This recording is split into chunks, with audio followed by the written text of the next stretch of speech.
नमस्कार मित्रों, आज हम हिंदी पढ़ेंगे कक्षा 7 एकम 6 जिसका नाम है डॉक्टर विक्रम साराभाई।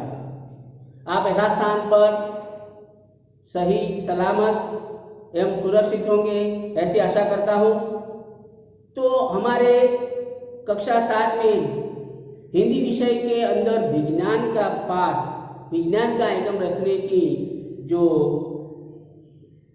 समझ है उसे हम कह सकते हैं कि विज्ञान के प्रति बालकों की रुचि बढ़े और विज्ञान में बालक आगे बढ़े, उसी के कारण ये हिंदी एकम में ये एकम रखा गया है।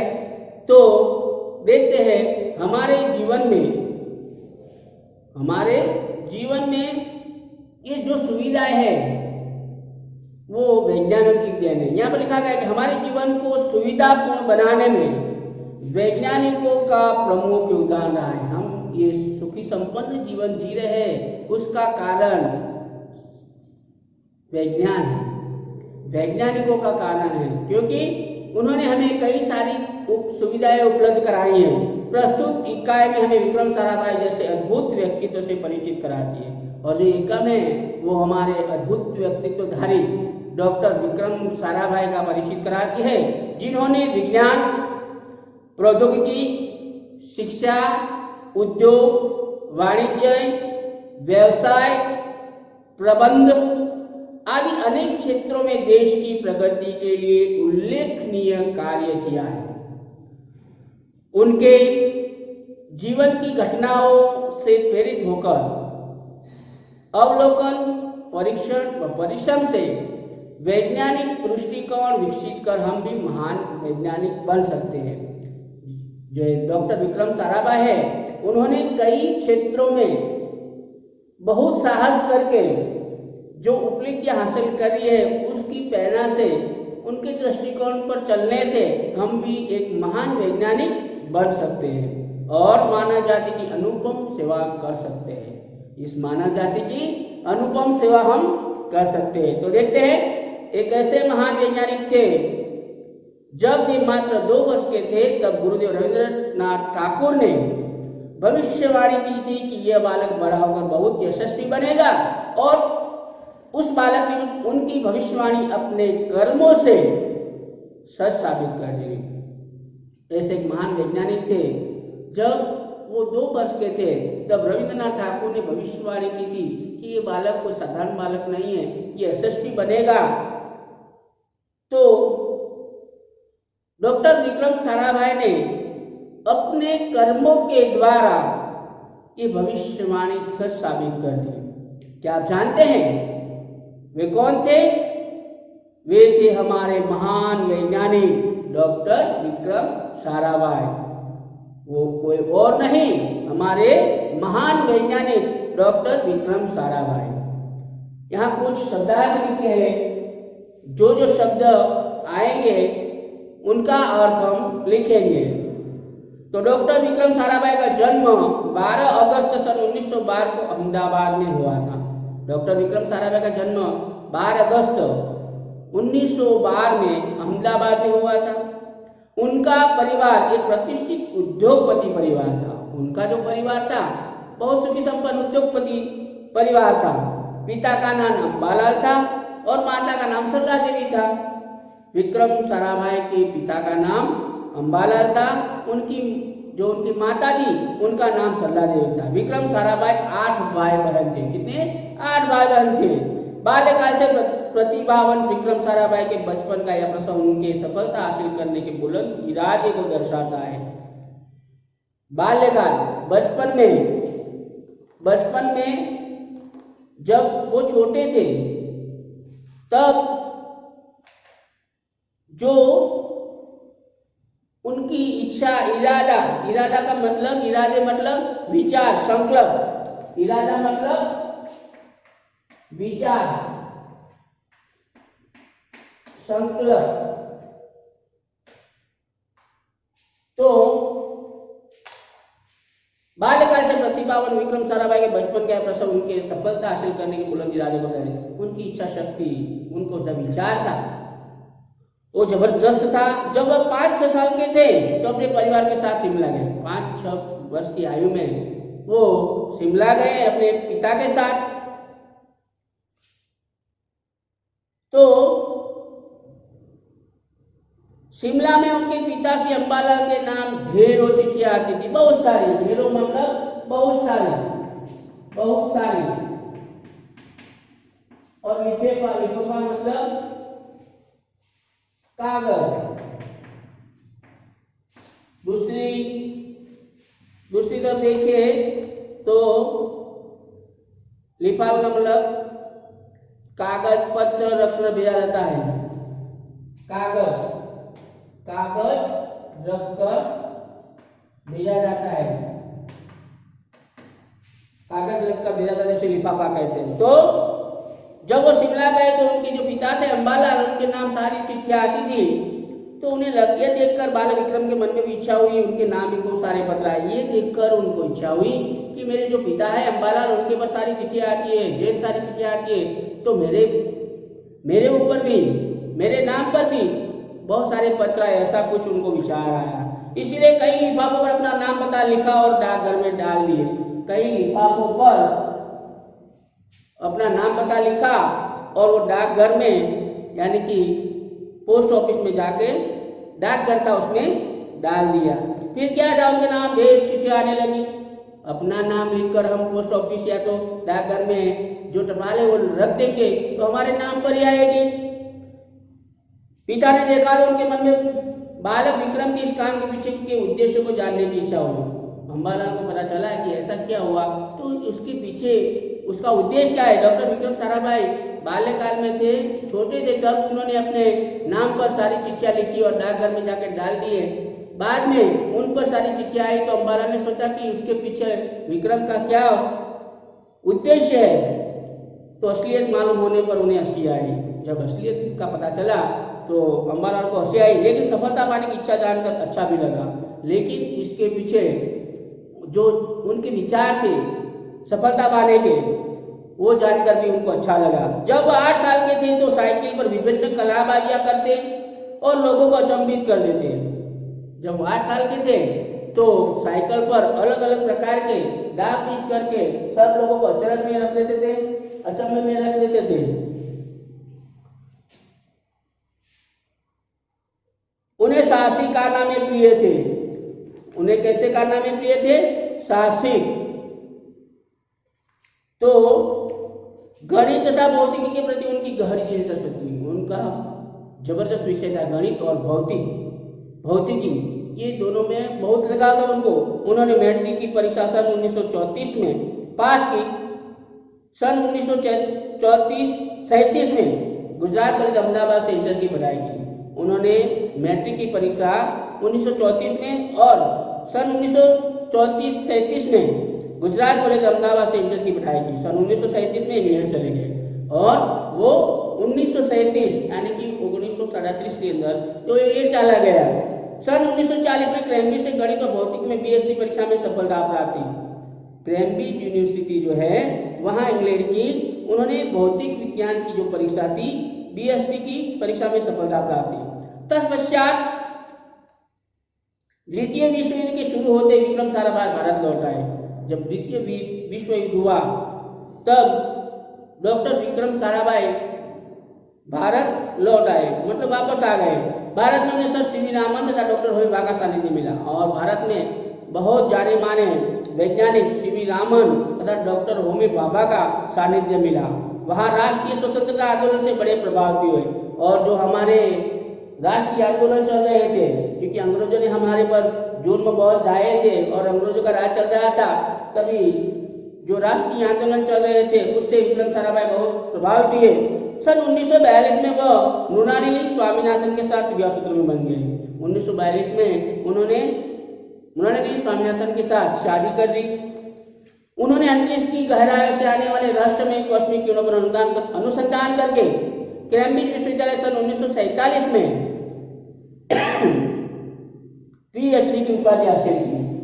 उन्होंने 1947 में पीएचडी की उपाधि हासिल की। ब्रह्मांड व सौरमंडल के कई जटिल प्रश्नों का प्रयोग प्रायोगिक हल निकालने का श्रेय डॉक्टर विक्रम साराभाई को प्राप्त है।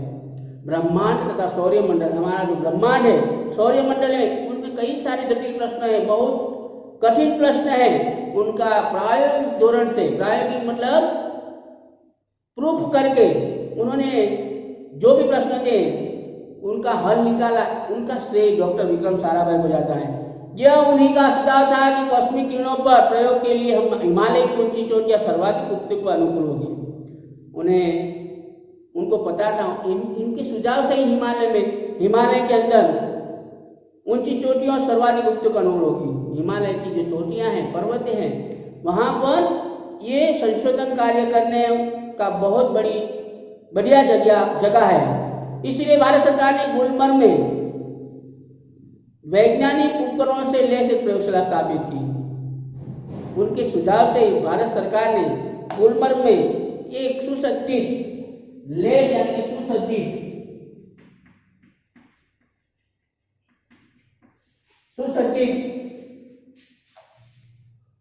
प्रयोगशाला शुरू की।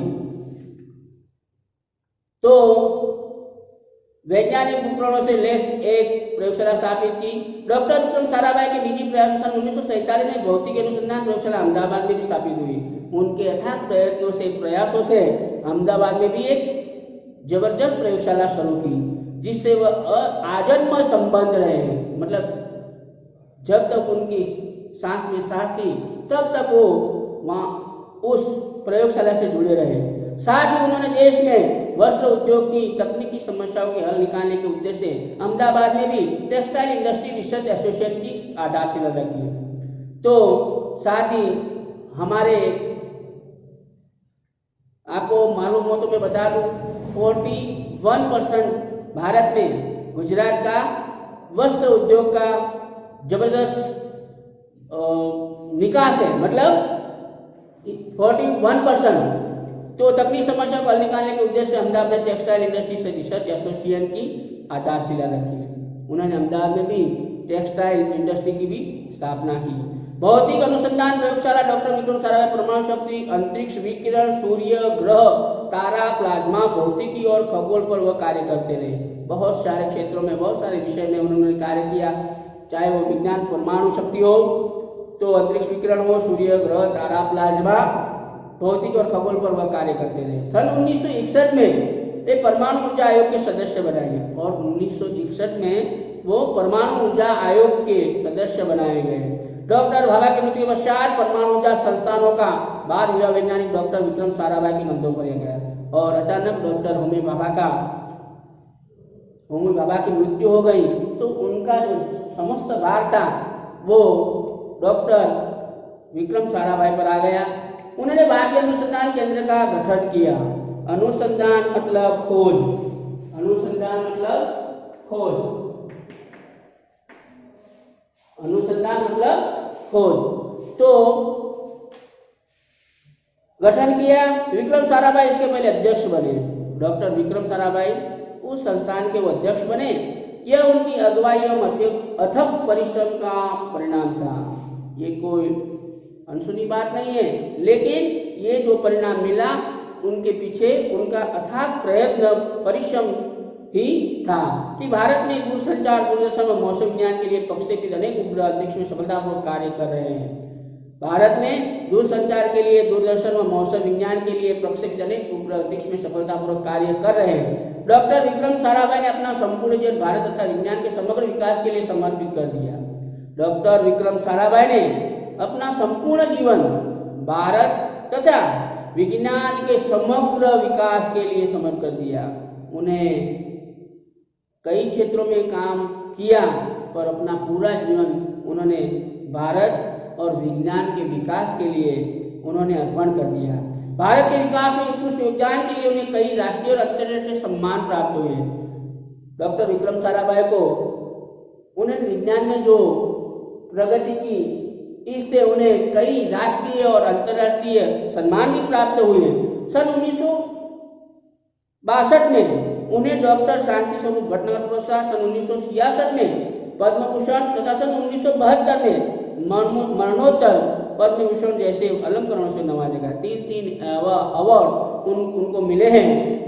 तो निशस्त्रीकरण से संबंधित कई महत्वपूर्ण अंतर्राष्ट्रीय संस्थाओं में भी भारत के प्रतिनिधि है। निशस्त्रीकरण के संबंधित कई महत्वपूर्ण अंतर्राष्ट्रीय संस्थाओं जो चल रही थी उनके भी सदस्य हो रहे, प्रतिनिधि रहे।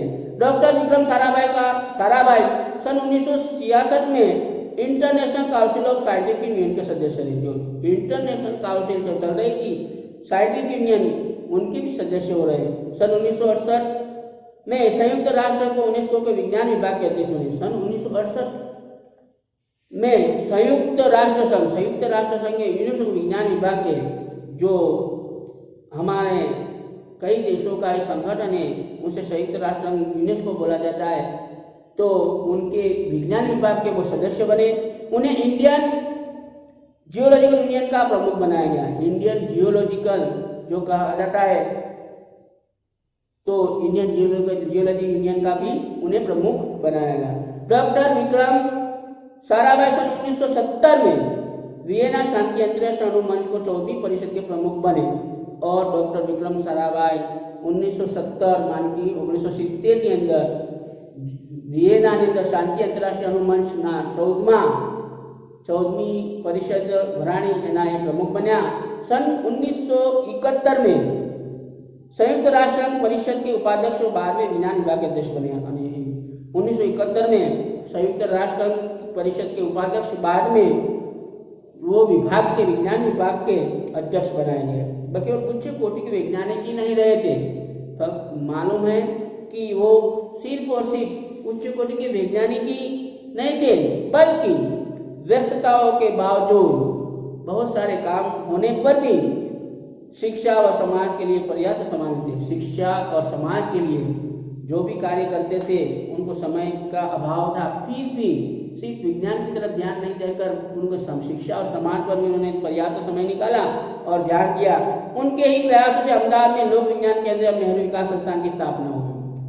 उनके प्रयत्नों से ही अहमदाबाद में आज लोक केंद्र और नेहरू विकास संस्थान की स्थापना हुई है। यहाँ वह जन सामान्य विज्ञान की रुचि जागरूक करने के लिए कार्य करते रहे और अहमदाबाद में वो लोगों को विज्ञान के प्रति रुचि जागरूक हो, इसीलिए वहाँ वो कार्य करते रहे। वह 21 दिसंबर सन 1971 की काली तारीख थी। वह 21 दिसंबर सन 1971 की काली तारीख थी। डॉक्टर विक्रम साराभाई को त्रिवेंद्रम के लांची स्टेशन थुम्बा में कार्य निरीक्षण के लिए भेजा गया था। 21 दिसंबर 1971 की काली तारीख उनको त्रिवेंद्रम लॉन्चिंग स्टेशन थुम्बा कार्य निरीक्षण के लिए उन्हें भेजा गया था। वहाँ एक होटल में ठहरे हुए थे और वहाँ थुम्बा के अंदर एक होटल में वो ठहरे हुए थे। यही हृदय की गति रुकने से उनकी मृत्यु हो गई और हृदय की जो गति होती है वो रुक गई और उनकी मृत्यु हो गई। हम उसे अटैक भी कर सकते हैं।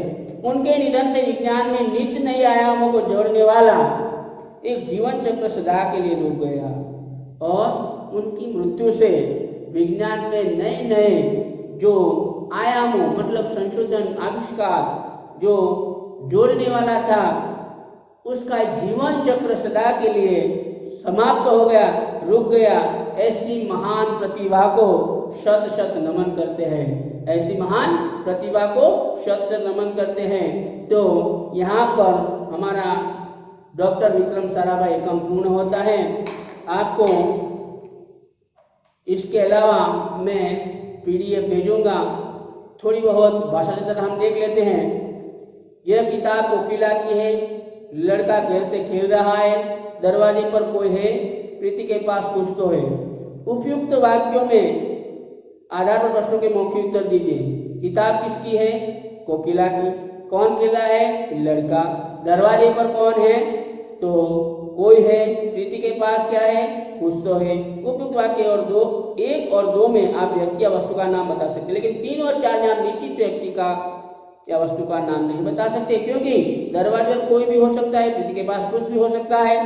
तो निश्चय वाचक सर्वनाम पहले 2 वाक्यों में निश्चितता बताई गई है, अतः उसे निश्चित वाचक सर्वनाम कहते हैं। दूसरे जो 2 वाक्य हैं उसमें कोई हमें बताया नहीं, कोई भी हो सकता है, इसीलिए हम अनिश्चितता वाचक सर्वनाम कहते हैं। तो देखते हैं निश्चयवाचक सर्वनाम। पहले दो वाक्य में निश्चितता है, अतः जिस सर्वनाम के द्वारा किसी पास या दूर की वस्तु या व्यक्ति का निश्चित रूप से बोध करवाया जाए उसे निश्चयवाचक सर्वनाम कहा है। जैसे यह, वह। और अनिश्चयवाचक सर्वनाम तीसरे और चौथे वाक्य में अनिश्चितता है, पता नहीं चलता, कोई भी हो सकता है, कुछ भी हो सकता है। तो अगर किसी व्यक्ति या वस्तु का निश्चय न हो तब अनिश्चयवाचक सर्वनाम होता है, जैसे कोई, कुछ। बराबर। तो आपको बाद में मैं PDF फाइल भेजूंगा, उससे ऊपर आपको स्वाध्याय लिखना है। Thank you.